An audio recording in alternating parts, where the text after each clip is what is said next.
Bible की अंतिम पुस्तक प्रकाशित वाक्य हमें एक ऐसी दुनिया की झलक दिखाती है जो मानवीय कल्पना और भौतिक सीमाओं से परे है। प्रकाशित वाक्य के 21वें और 22वें अध्याय में स्वर्ग का सबसे स्पष्ट वर्णन मिलता है। यूहन्ना इसे नया यरूशलेम कहते हैं जो परमेश्वर के पास से स्वर्ग से नीचे उतर रहा है। यह एक दुल्हन की तरह सजा हुआ और महिमा से भरा हुआ है। स्वर्ग की सबसे बड़ी विशेषता यह नहीं है कि वह सोने का बना है, बल्कि यह है कि वहां परमेश्वर का निवास है।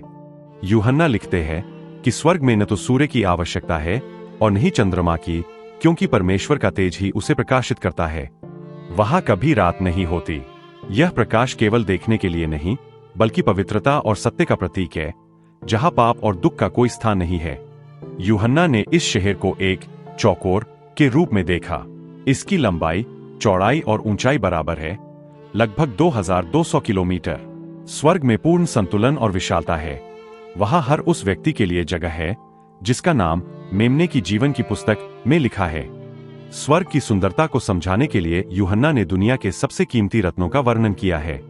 शहर की दीवार जैस्पर नामक रत्न की बनी है जो क्रिस्टल की तरह साफ चमकती है। शहर के 12 द्वार है और हर एक द्वार एक ही विशाल मोती का बना है। इन द्वारों पर इस्राएल के 12 गोत्रों के नाम लिखे हैं और वहां स्वर्गदूत पहरा देते हैं। शहर की दीवार की नींव 12 प्रकार के बहुमूल्य रत्नों जैसे नीलम, पन्ना, अकीक, लहसुनिया आदि से सजी हुई है। यह इंद्रधनुष की तरह रंगों का एक अद्भुत मिश्रण प्रस्तुत करती है। स्वर्ग की सड़कों के बारे में यूहन्ना कहते हैं कि वे ऐसे शुद्ध सोने की है जैसा पारदर्शी कांच होता है।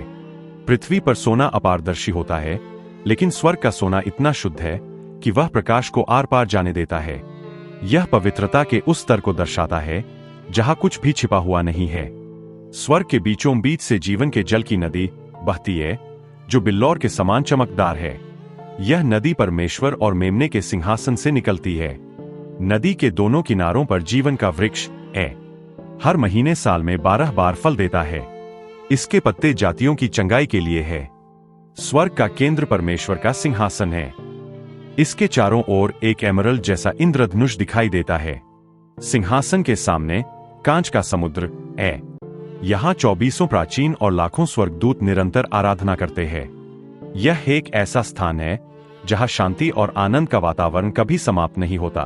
क्या आप उस राज्य का भागीदार बनना चाहते हैं? तो वीडियो को अभी एक लाइक करके कमेंट में जरूर लिखें, हाँ प्रभु मैं चाहता हूं। God bless you.